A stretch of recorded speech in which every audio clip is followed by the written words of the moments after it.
But then how then do you package all of this and sell it? Like, how do you make this a successful initiative, project, campaign, whatever you want to do with it? So this is what we are now going to sort of capture in this pitching presentation today. What do you need when it comes to pitching? So the first thing is that you need a pitch deck, right, or a pitch structure.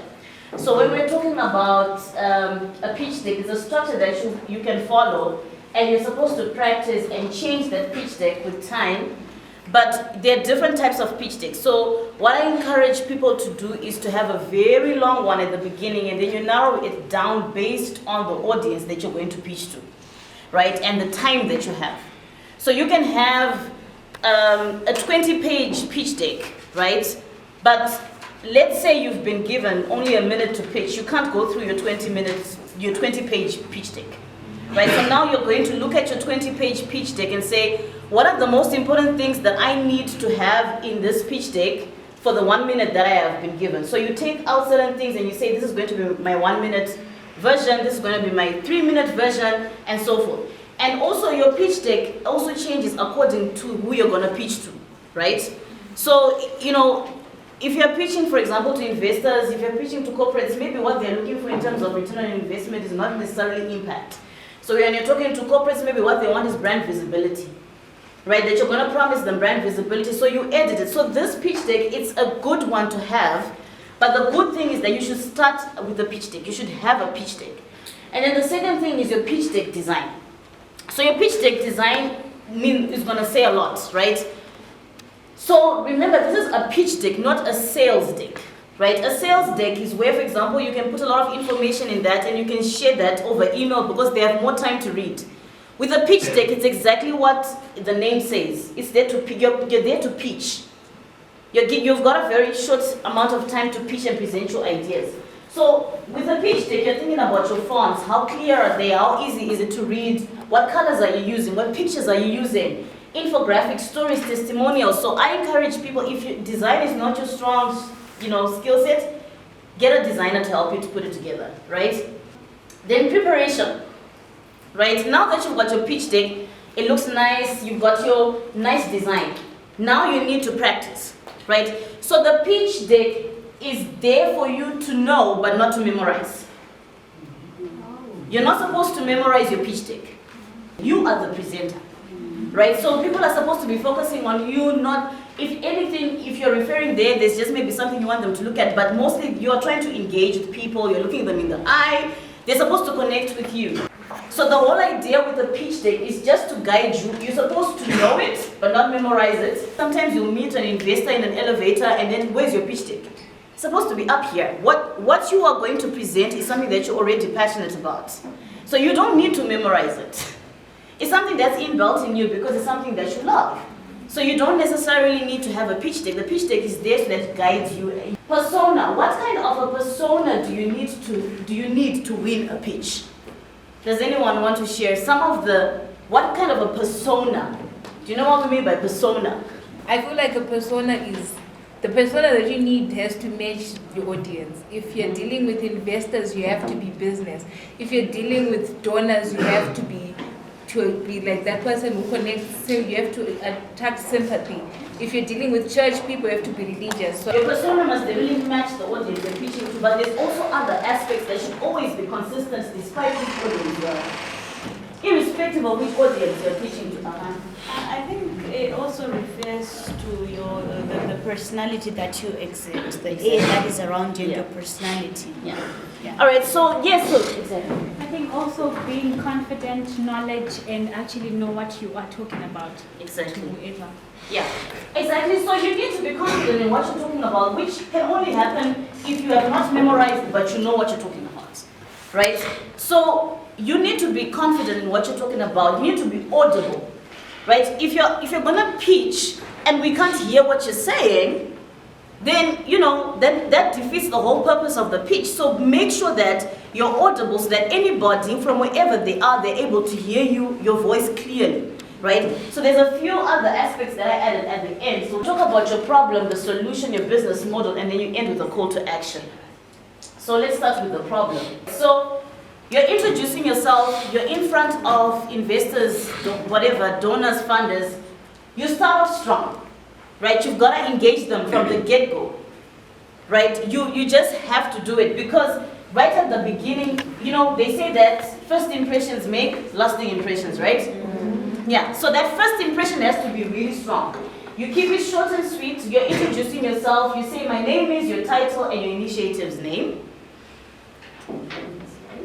And then you say something catchy. We are here to revolutionize the way you do your online transactions. Let me explain some more. So you are saying, my name is Tadzie Madzima, I'm the director and founder of Ignite Youth Organization, and we are here to help young people discover their purpose and pursue it with passion. Let me explain some more. Right? Mm-hmm. So you've already got their attention. So what are you there to do? You have to start off with something catchy, you can start off with something funny, you can start off with something engaging. But you're hooking them in. It has to be a strong hook. Because what you're trying to do is to get their attention. So I gave a couple of examples. We're going to take Google out of business. You know, let me explain. So it's something that just gets you, you know, they're like, well, we want to listen to what she has to say, what he has to say. So you start off with something really catchy, and then you move on to your problem. So Audrey was talking about human-centered design and how you should show that you understand the problem. So when you're talking about the problem, you're telling a story. You're getting your audience to feel the problem. So here, you know, there's two ways of telling a story, so your problem. So you can talk about it in a quantitative or in a qualitative way, where you hit on statistics, right? You talk about how much unemployment there is in the country, etc., etc., etc. Or you talk about it from a personal perspective. When I was young, I experienced X, Y, Z.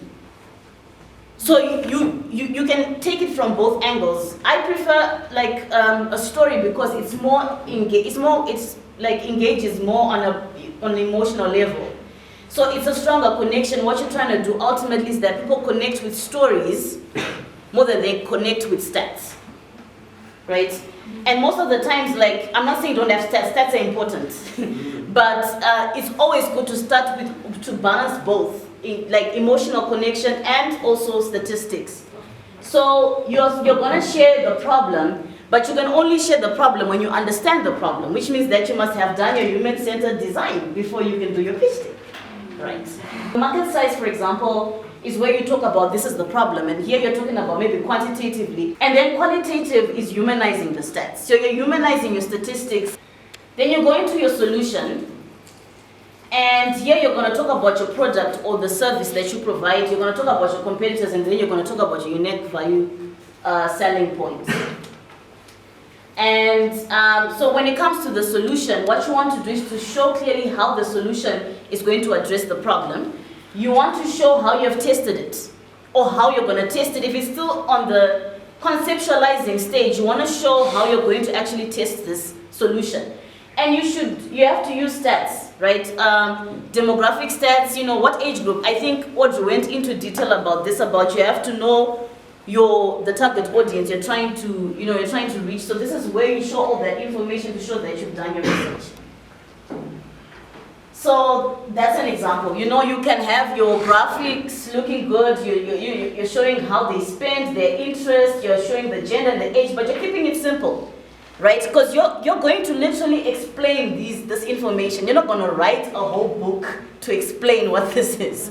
All of this should be up here. So you're going to be explaining the ages 36 to 40, what all this means. So all of this is just to guide you, right? I think you can see that all we're using are infographics and icons, but your role is to explain what those demographics and what that research means.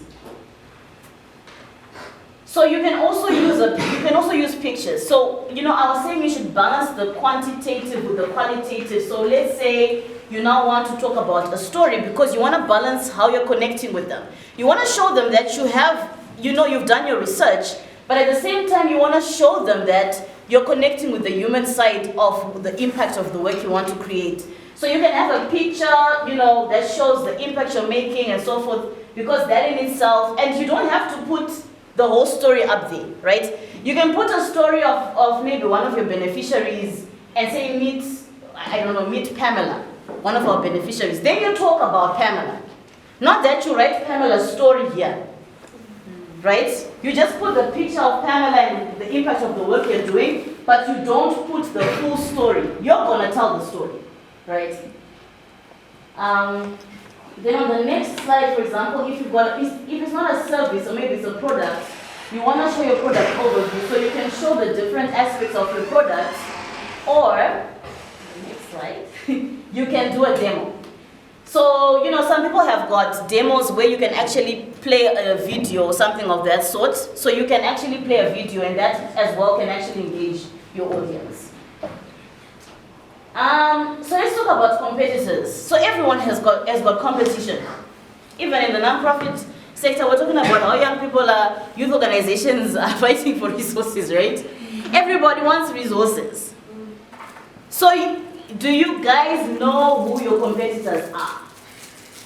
Right? We are kind enough in the non-profit sector not to call them competitors, but essentially they are, because we are all competing for the same resources.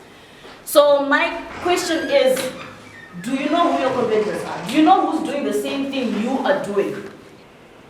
And for you to keep, innovative and ahead of the pack, you've got to know who your competitors are, right? Because you're going to be left behind. They're going to come up with new innovations and you're going to be left behind. So you need to know who your competitors are.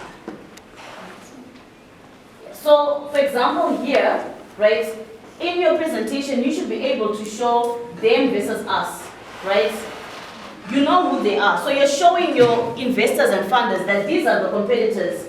What is our competitive advantage? What is our unique value proposition? What's our unique selling point? What makes us different? Why should you invest in us? Why should you give us funding? Right?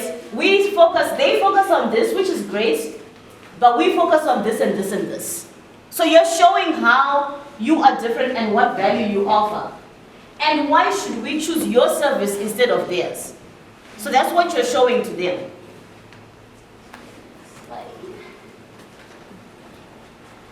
Then comes your business model, right? So your business model is essentially made up of your SWOT analysis, it's made up of your traction and things like that. So I think, so the business model, for example, if you are going to create a non-profit related business model, you're going to probably talk about your programs, your human resources, your marketing and your fundraising. This is one slide that I wouldn't necessarily include in a pitch deck unless you've got a lot of time, right? Unless maybe you've been given a good 10 to 15 minutes to explain a lot of things, because this sort of a model needs to be presented in detail, right? And it's not going to be presented in 2 minutes, right? So it's good to have it in your pitch deck, but not necessarily to have it as to present in front of investors unless they ask for it. So what I usually say is, based on the time that you've been given to pitch, you should always have an index and sort of a place where you keep the other pages that you haven't presented, right? Because they might ask something that you didn't present, but you have it saved, right? And so you can always go to that slide in case they ask for it. So just have your business model goals outlined, like what are your goals in terms of programs, human resources, fundraising, and marketing. I chose these 4 because I know that for many nonprofits, these are the goals that they are mostly focusing on. But your goals can be different based on what your needs are.